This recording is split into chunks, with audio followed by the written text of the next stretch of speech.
नमः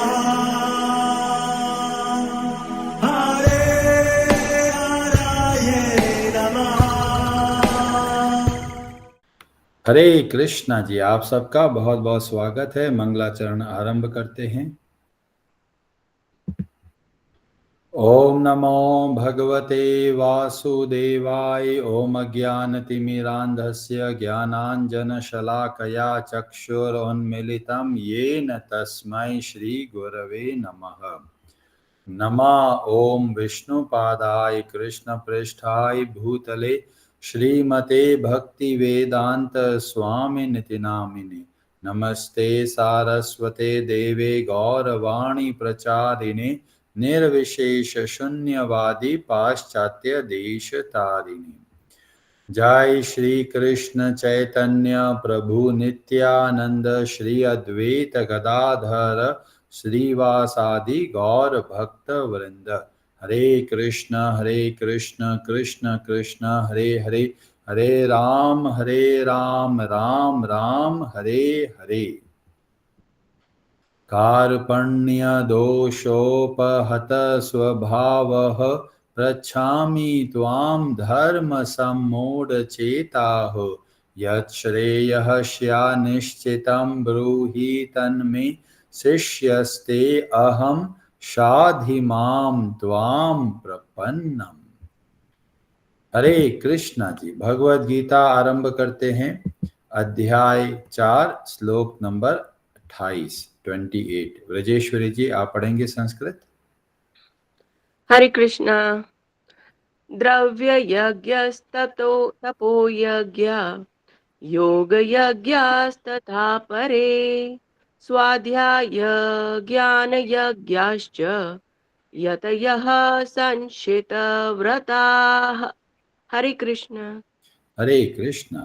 द्रव्य यज्ञाः अपनी संपत्ति का यज्ञ, तपः यज्ञाः तपो का यज्ञ, योग यज्ञाः अष्टांग योग में यज्ञ, तथा इस प्रकार अपरे अन्य स्वाध्याय वेदाध्ययन रूपी यज्ञ।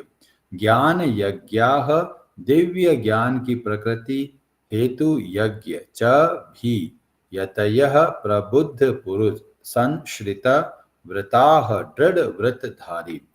कठोर व्रत अंगीकार करके कुछ लोग अपनी संपत्ति का त्याग करके, कुछ कठिन तपस्या द्वारा, कुछ अष्टांग योग पद्धति के अभ्यास द्वारा अथवा दिव्य ज्ञान में उन्नति करने के लिए वेदों के अध्ययन द्वारा प्रबुद्ध बनते हैं। हरे कृष्णा जी। भगवान श्री कृष्ण बहुत तरह तरह के यज्ञों का वर्णन करते हैं। जिस तरीके से यज्ञ के अंदर जब कुछ हवन सामग्री डाली जाती है तो सब का सब भस्म हो जाते हैं, ऐसे ही भगवान हमको टेक्निक बता रहे हैं कि किस तरीके से हमको कार्य करना है, कि कार्य करेंगे पर जो परिणाम हमको मिलता है, जो कर्मों का बंधन हमको मिलता है, वह भस्म हो जाए। और उसका क्या फायदा है? उसका यह फायदा है कि जब कर्मों के बंधनों से हम मुक्त रहते हैं तो वास्तव में सदैव प्रसन्न रह पाते हैं। और इसीलिए भगवद गीता एक हैप्पीनेस प्रोग्राम है। भगवद गीता हमको वो मार्ग बताती है जिससे कि हम वास्तव में और सदैव प्रसन्न रह सकते हैं। क्योंकि हम संसार में देखते हैं लोग सुख और दुख के जाल में फंसे हुए हैं। कभी तो बहुत खुश होकर नाचने लग जाते हैं, कभी बहुत दुखी हो जाते हैं, हताश हो जाते हैं, निराश हो जाते हैं, सोचते हैं जीवन में कुछ रहा ही नहीं। पर जब भगवत गीता के ज्ञान को देखते हैं तो हमें एक नया रास्ता देखने को मिलता है कि जीवन को किस तरीके से जीना है। और यहाँ पर भगवान श्री कृष्ण इस एक श्लोक में इतनी बार यज्ञ शब्द का प्रयोग करके हमें प्रेरणा देते हैं कि हमारे हर एक कार्य यज्ञ की तरह करना है। इतने दयालु है भगवान श्री कृष्ण, हमें ये नहीं बोल रहे कि आप जाइए हिमालय।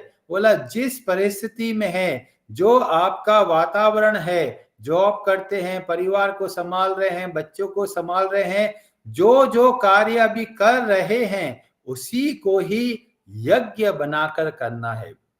और यज्ञ के मूल में बताया गया भगवान की प्रसन्नता के लिए।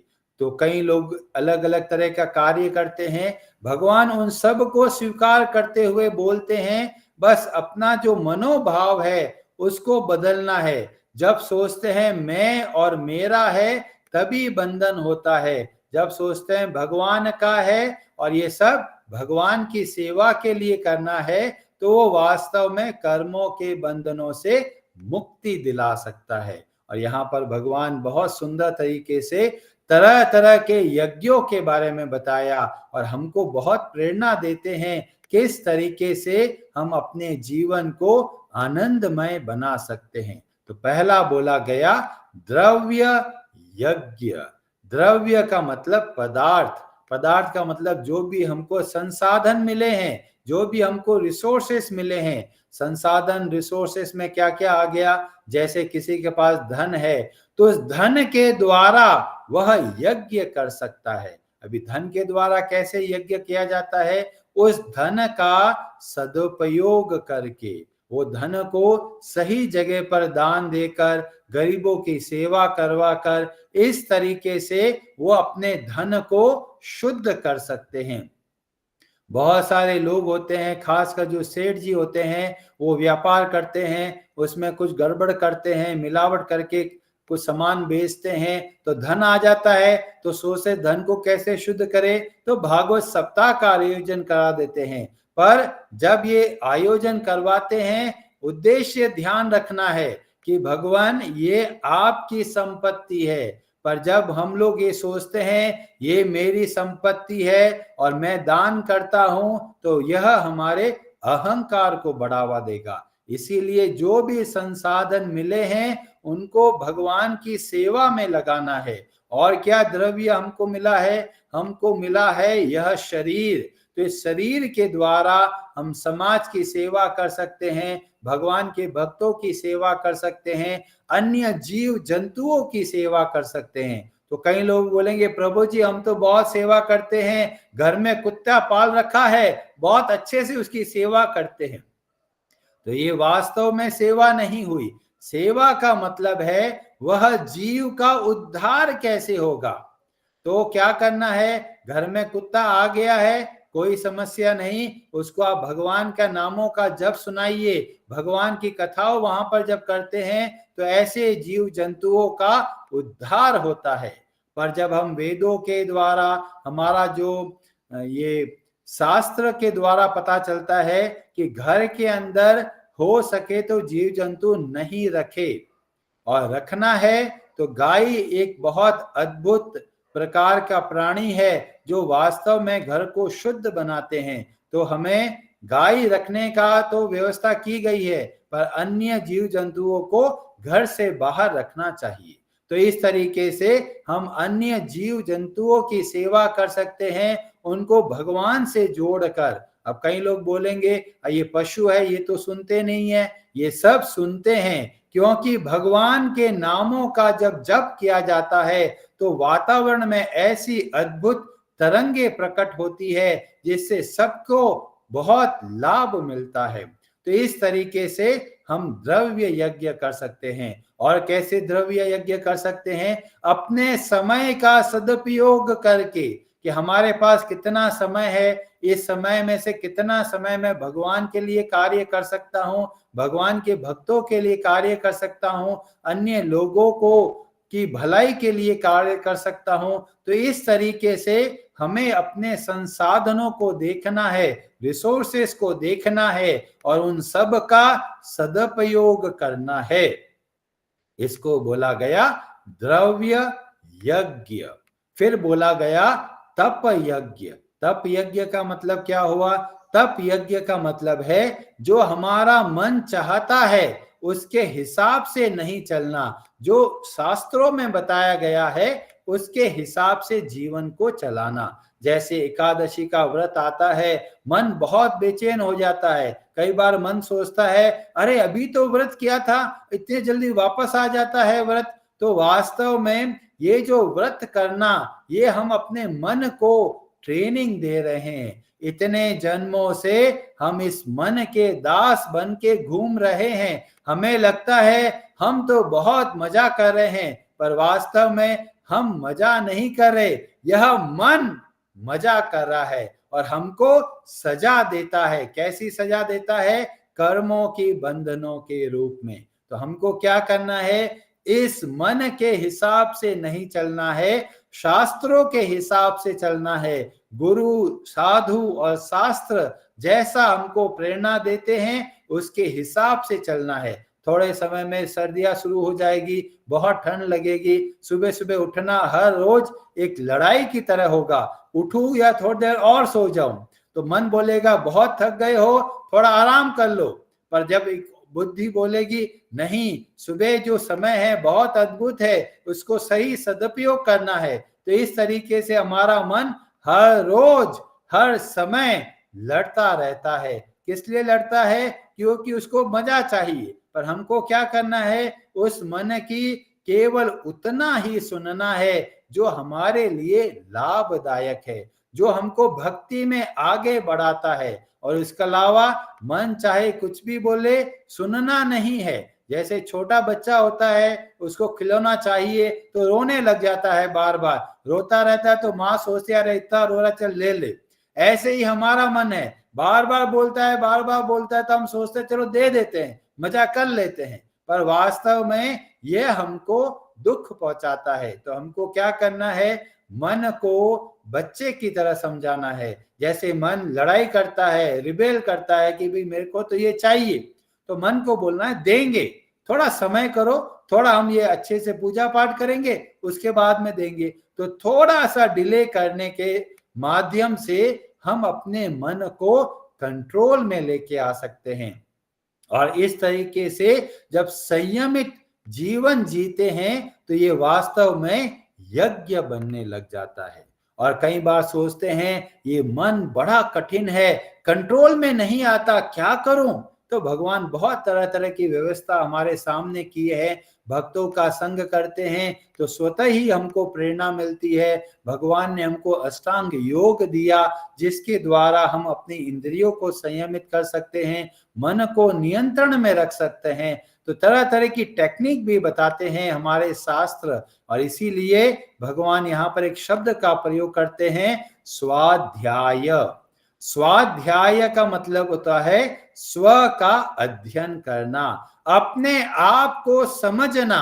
और ये कैसे समझा जाता है? शास्त्रों के द्वारा, भगवत गीता के ज्ञान के द्वारा, भागवतम, पुराण, उपनिषदों के द्वारा हम अपने बारे में पता कर पाते हैं। और ये वास्तव में यज्ञ है। इसीलिए हमको बोला जाता है नियमित रूप से शास्त्रों का उच्चारण करना है, हर रोज भगवत गीता का पाठ करना है। क्योंकि इस तरीके से जब हर रोज हम भगवत गीता के शब्दों का उच्चारण करते हैं तो हमारे मन के ऊपर भी बहुत प्रभाव पड़ता है और वातावरण भी बहुत शुद्ध होता चला जाता है। जैसे कई बार हम लोग तीर्थ यात्रा पे जाते हैं तो तीर्थ बनते कैसे हैं? जब भगवान के भक्त वहां पर भक्ति करते हैं तो वो जगह, वो वातावरण बहुत अद्भुत बन जाता है। इसी को तीर्थ बना दिया जाता है। और इस तरीके से जब हम अपने घर में जब नियमित रूप से शास्त्रों को बोलते हैं, उच्चारण करते हैं,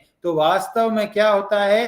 घर एक तीर्थ स्थली के रूप में परिवर्तित हो जाता है। और हमको बताया जाता है जब हम लोग शास्त्रों का अध्ययन करते हैं, जैसे कि भगवत गीता का अध्ययन करते हैं, तो पास में पानी का एक छोटा सा कप रखिए और वो पानी का कप रखकर फिर हम जब उच्चारण करते हैं तो उच्चारण की जो शक्ति है उस पानी में जाती है और वो पानी बन जाता है अभिमंत्रित जल। उस जल को हम ग्रहण कर सकते हैं, उस जल के हम अपने घर को शुद्ध कर सकते हैं। इस तरीके का हम घर में वातावरण रखते हैं तो घर में किसी प्रकार के जो नेगेटिव उपद्रव होते हैं, जो भूत प्रेत का प्रभाव जो होता है, वो सब का सब दूर होता चला जाता है। इसीलिए घर को आप वैकुंठ की तरह बनाइए, घर को एक तीर्थ स्थली की तरह बनाइए। कैसे बनाते हैं? इन तरह तरह के यज्ञों का आचरण करके। भगवान और शब्द का प्रयोग करते हैं, योग यज्ञ। ये भगवान जब योग शब्द का प्रयोग करते हैं तो अलग अलग कॉन्टेक्स्ट में अलग अलग अर्थ होता है। जहां यहां पर बताया गया है योग यज्ञ का मतलब है अष्टांग योग के हिसाब से यज्ञ करना। वो क्या होता है? तो भगवान श्री कृष्ण अगले श्लोक में बहुत अद्भुत तरीके से प्राणायाम के बारे में वर्णन करते हैं। उस समय हम अष्टांग योग को थोड़ा और विस्तार से समझने का प्रयास करेंगे। और भगवान बोलते हैं ज्ञान यज्ञाश्च। तो स्वाध्याय जब हम करते हैं, शास्त्रों का अध्ययन करते हैं, तो वास्तव में हम ज्ञान यज्ञ करते हैं। और ये बात भगवान श्री कृष्ण 18वें अध्याय के 70 श्लोक में भी बोलते हैं, अधयेष्यते च यः इमं धर्म्यम संवादम आवयो। हे अर्जुन, जो हमने ये संवाद किया है, जो ये डिस्कशन किया है, उसका जो अध्ययन करता है वो क्या करता है? ज्ञान यज्ञेन तेनाहम इष्टः श्याम इति मे मतिः। वो वास्तव में क्या करता है? ज्ञान यज्ञ करता है। और इस तरीके से हम तरह तरह के यज्ञों का आचरण कर सकते हैं। पर आप देखेंगे ये सारे यज्ञों के अंदर एक बहुत ही मूल बात है, और वो बात लास्ट शब्द में भगवान बोलते हैं, संश्रित व्रताः। व्रत के हिसाब से कार्य करना है। जैसे कई लोग, हम लोग जब एकादशी का व्रत रखते हैं तो सुबह नियम बनाते हैं, एक संकल्प लेते हैं, एक व्रत करते हैं कि हे भगवान, आपकी प्रसन्नता के लिए आज मैं ये एकादशी का व्रत कर रहा हूं। आप कृपा करके इस एकादशी व्रत को करने में मेरा सहयोग दीजिए।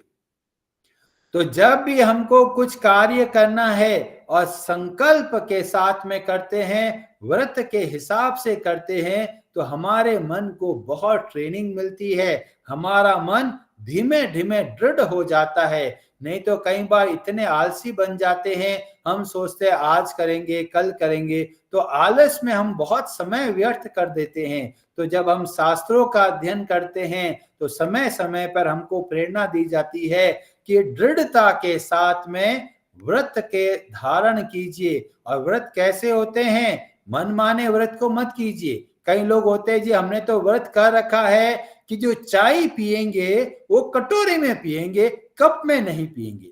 ऐसे व्रत को रखने से कोई फायदा नहीं है। व्रत कैसे रखने हैं? वो व्रत रखने हैं जो हमारी भक्ति को बढ़ावा दे, हमारे अंदर कृतज्ञता के भाव को बढ़ावा दे। इसीलिए व्रत बनाते हैं, नियम बनाते हैं, बहुत अच्छी बात है। पर कैसे नियम बनाने हैं, ये हमको सोच विचार कर निर्णय लेना है। तो जो जो कार्य हम करते हैं जिससे कि भगवान के प्रति हमारा कृतज्ञता का भाव बढ़ता है, उन सब को करना है, दृढ़ता के साथ में करना है, एक व्रत की तरह करना है। उन सब में बहुत बढ़िया तरीके से भगवान 10वें अध्याय में बताते हैं, जितने भी यज्ञ है उनमें सबसे बड़ा यज्ञ है जप यज्ञ। तो आप सबसे निवेदन है कि आप नियमित रूप से जप करने का व्रत को धारण कीजिए। जब इस तरह का व्रत करते हैं नियमित रूप से जप का, तब हमारा वास्तव में धीमे धीमे हर एक कार्य यज्ञ के रूप में परिवर्तित होने लगता है। हरे कृष्णा जी, आप सबका बहुत बहुत धन्यवाद। आपका कोई प्रश्न हो इस के संबंध में तो आप कुछ पूछना चाहते हैं तो पूछ सकते हैं। और आज की कथा से आपको क्या शिक्षा मिली, अगर आप कुछ कहना चाहते हैं तो आप कह सकते हैं। हरे हराये नमः।